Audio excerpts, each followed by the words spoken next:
Allahu Akbar, Allahu Akbar. What is Islam? Is it Jewish? Or is it made by Muhammad?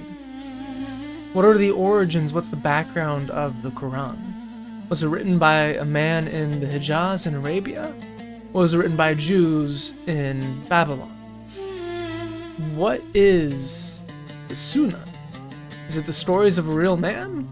Or are they heavily influenced by Jewish understanding? Is the Quran from Allah or from the rabbis? In this series, we're going to tackle what is the true origins of Islam. Welcome to the Talmudic Dilemma.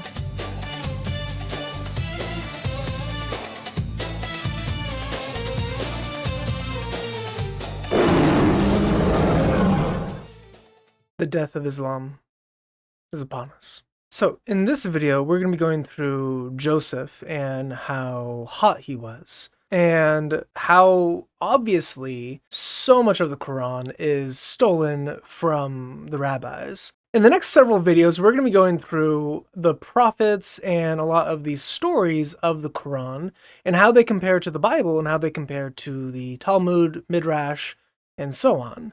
We're going to show that definitively so much of the prophet stories are just taken directly from the rabbis, and we will update our progress on how much of the Quran is Talmudic at the end of each prophet story. But the story of Joseph is stolen in a bunch of different ways, in a bunch of different places, and it becomes more and more obvious the deeper we go. But it's important to point out that this is a contradiction with the Bible. It's a later exaggeration, it's a later embellishment of the original story, because people just debate things all the time, and this is what rabbis did. But the Quran is preserving much of this random embellishment, as we will see. In this story, let's get into Joseph, specifically how beautiful he is. So, in the Bible, in Genesis 39, 6 through 20, we get the story of Joseph and what it was originally told. And it says, "Now Joseph was well built and handsome. He was fine."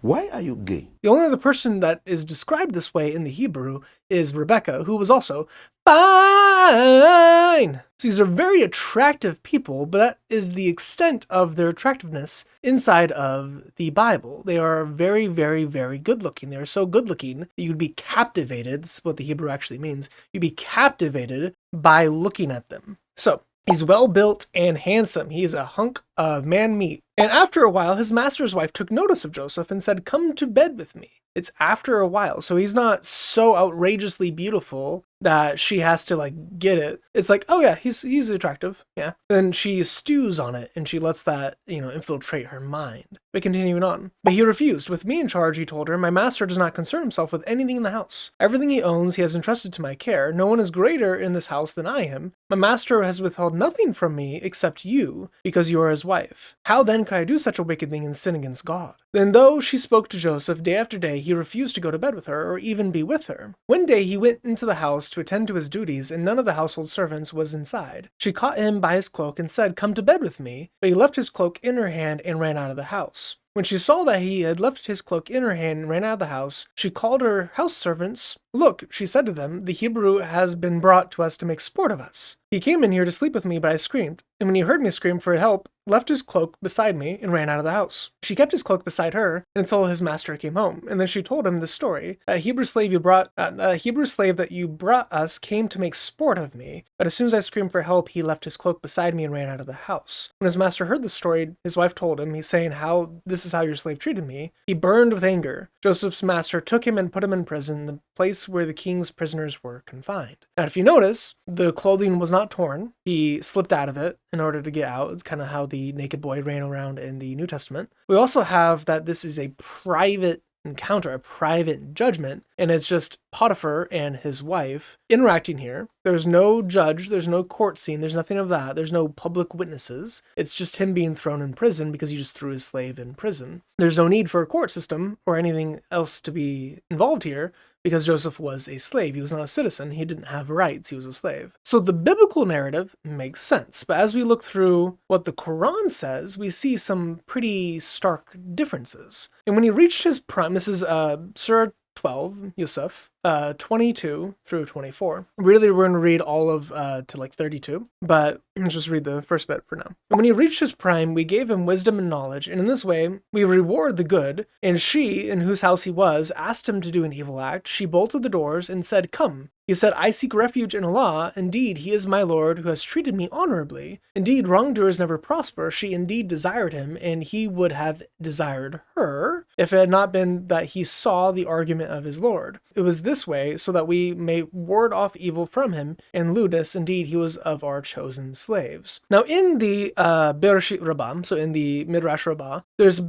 bunch of places that talk about how beautiful Joseph was, how gorgeous this man was. And in Bereshit Rabbah 86:3, we get the official of Pharaoh. He was castrated. This teaches that Potiphar was castrated. The reason why he was castrated was Potiphar purchased Joseph only to have intercourse with him. And the Holy One, blessed be he, castrated Potiphar. This is analogous to a she-bear that was killing its master's children. He said, "Break its teeth." So it teaches that Potiphar purchased Joseph only for intercourse, and the Holy One, blessed be he, castrated Potiphar. We also get in 87:3 that his master's wife cast her eyes. What is written prior to this matter, Joseph was of fine form and of fair appearance. This is analogous to a mighty man who was standing in the street, grooming his eyes, curling his hair, and lifting his heels. He said, "This is appropriate for me, becoming for me, as I am fair and mighty." They said to him, "If you are mighty, if you are fair, there is a she-bear before you.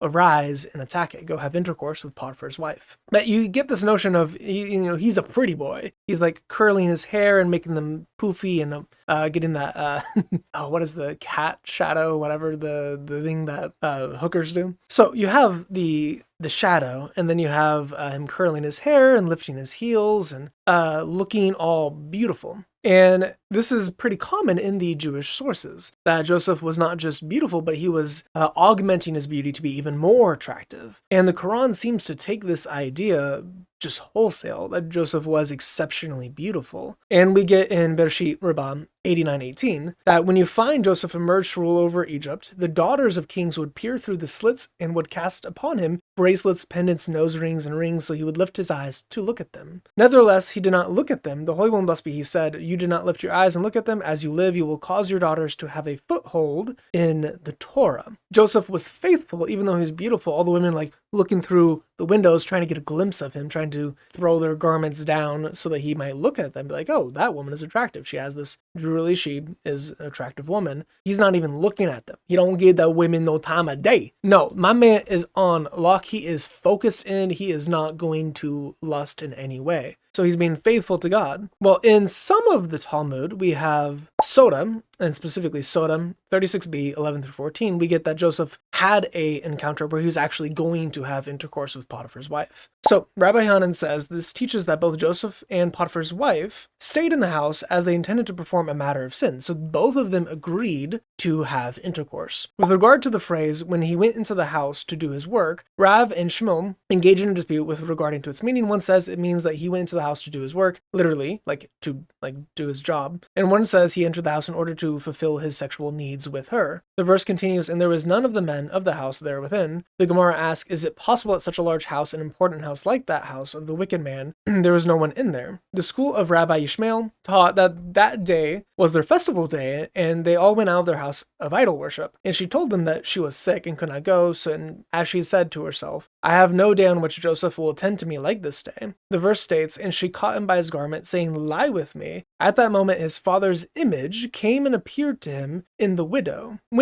The image said to him, 'Joseph, the names of your brothers are destined to be written on the stones of the ephod,'" the high priestly garment, "and you are to be included among them. Do you desire a name to be erased from them, and to be called an associate of the promiscuous woman?" And then a little later on it says, "Immediately, and his bow abode firm." So Rab Yohanan says in the name of Rab Mir, that means that his bow, his penis, returned to its strength. He got hard again after this encounter with his dad. As he overcame his desire, he still was hard. He was still horny. And he wanted to get release from his temptation because he desired, so he didn't want to get blue balls. He desired to have intercourse and then wasn't able to. So then he is like, "Oh, what's going to happen?" The verse continues, "And the arms of his hands were made supple." meaning that he dug his hands into the ground and his semen was emitted from between his fingernails. So he had 10 spouts into the ground. And because of that, God supernaturally provided a way for him to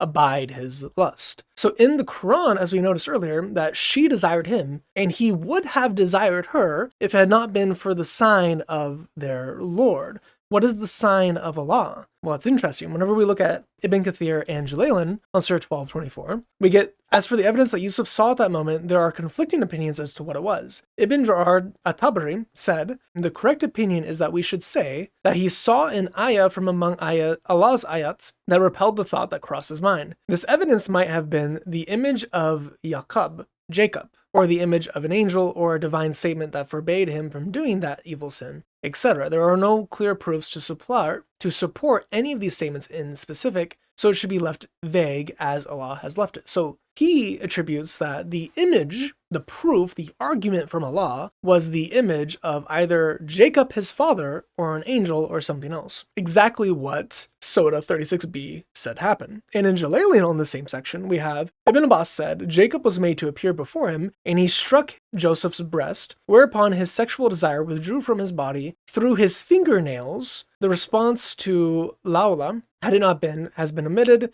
and it's understood that he would have lain with her had he not been able to release his sexual tension through his fingernails. So both Surah 36b, 14, and Jalalain on Surah 12:24 has that he emitted semen from his fingertips, specifically between his fingernails, and that he saw his father in the window, and that caused him to not sin before Allah. So we have two tafsir here, getting their exact understanding, their exegesis of the Quran from the Talmud, which is interesting, but let's continue. Surah 12, 25 through 32. And they raced with one another to the door, and she tore his shirt from behind, and they met her lord and master at the door. She said, what will be his reward who wishes evil upon your people, except prison or a painful doom? He said, it was she who asked me to do an evil act, so Joseph is saying that, and a witness of her own people testified, if his shirt is torn from the front, then she speaks truth, and he is among the liars, and if his shirt is torn from behind, then she has lied, and he is among the truthful. So when he saw his shirt torn from behind, he said, indeed, this is from the guile of you women.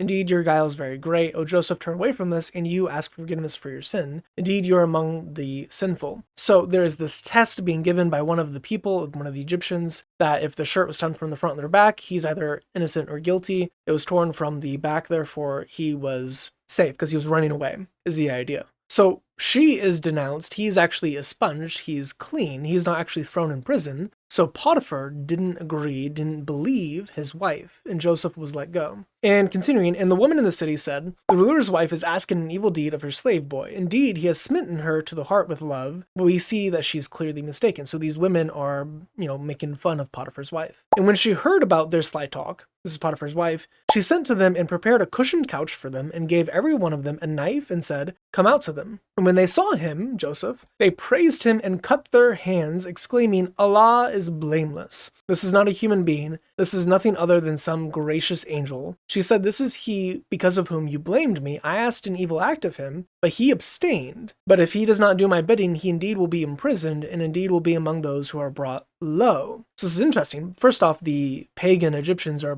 praising Allah, which is kind of weird in of itself. But we have the women, after he was exonerated, the women are making fun of her because she was, shown that, oh yeah, she's a fraud. She's making all this stuff up and all this stuff is happening. And then we have this random cutting of the hands. It's weird. Well, in Midrash Talmudic, Vayeshev 5:2, our sages inform us that on one occasion Potiphar's wife assembled a number of Egyptian women so they may see how very handsome Joseph was. But before she summoned Joseph, she gave each of them an etrog and a knife, a citrus fruit and a knife. When they saw Joseph's handsome countenance, they cut their hands. She said to them, if this can happen to you who see him only once, how much more so does it happen to me, who must look at him constantly? Each day she strove to entice him with words, but he suppressed his evil inclination. So again, we get in the rabbinic sources in the Midrash, which is probably predating Islam. I think it's a good case for the late 400s, early 500s for Takuma. But we have this story here where they're given a knife and a fruit, and they're cutting the fruit, and they accidentally cut through the fruit into their hand because they're so distracted by how beautiful Joseph is that they don't even notice themselves, or I can't say that on YouTube, cutting their hands. Well, interestingly, in Ibn Kathir, on the same passage in Surah 12, 30 and 31, they saw him, they exalted him, they thought highly of him, and were astonished at what they saw. They started cutting their hands in amazement at his beauty, while thinking they were cutting the citron with their knives. Therefore, they injured their hands with the knives they were holding. According to several reports of tafsir, others have said that they ate and felt comfortable after having placed citron in front of them, giving each one of them a knife. The wife of Aziz asked them, "Would you like to see Yosef?" They said, "Yes." So she sent for him to come in front of them. When they saw him, they started cutting their hands. She ordered him to come out and keep coming and going, so that they saw him from all sides. And when he went back in, while they were still cutting their hands, when they felt the pain, they started screaming. And she said to them, "You did all this from one look at him, so how can I be blamed?" So again, we get Jalalain and Ibn Kathir using the Talmud and Midrash to understand the Quran. Let that sink in. The scholars, the early scholars, are using the Jewish sources to explain and exegete the Quran because the Quran's not clear on why the women are themselves. The explanation in the Jewish sources is that they were themselves because they were just cutting a fruit normally, like you would cut fruit with your hands, because you don't have cutting tables, you don't have cutting boards. They don't notice that they're cutting themselves because he's so handsome, and whenever he leaves, they notice that they cut themselves and they're like, "Oh no." And then she does that exact same phrase, that exact same statement. So in the tafsir, in the Quran, it's copying directly the Midrash and the Talmud. What comes before the Quran by 100 to 200 years is being used in the Quran and being used by the scholars to understand the Quran on Joseph with his beauty. Why? If the Quran is supposed to be true, which obviously the story is not true, if the Quran is supposed to be true, why is it copying folklore? Why is it copying the Talmud? Why is it contradicting the Talmud if the Talmud has truth in it? Because other sections in the Talmud is not copied directly into the Quran or the tafsir. Now you get other things like a baby speaking from the cradle in order to propose the test, like the test in the Quran is done by a baby in the tafsir. It's also done by a baby in some of the later midrashim, like Sefer HaYashar. Like that was given probably post-Islam, maybe 800s, 900s, maybe 1000, 1200. The dating on that is kind of all over the place. There's scholars who date it from the 8th century, 9th century to the 16th century. It's a very wide margin. But that source is very similar to the Quranic view. It has the same thing with the short tearing, it has the judgment, it has the infant, it has all that stuff. Abraham Geiger, in his book on the sources of the Quran, the rabbinic sources of the Quran, he goes over that specific passage, and he erroneously dated that material to pre-Islam. But either way, you have Muhammad obviously copying the Jews, obviously copying the Talmud. You have the scholars obviously copying the Talmud. Why? If this is all from Allah, if this is all from God, if this is true, why is it copying man-made material? And this is just one of many. Every single story of a prophet in the Quran is taken from either a Christian or Jewish folklore. All of them. They don't line up. There's a public testimony in the Quran. There's a private conviction in the Bible. There is no talk of the vision of Jacob. There is no talk of the semen being coming from the fingertips. There's no talk of the knife and the citrus. There's no talk of Potiphar not believing his wife.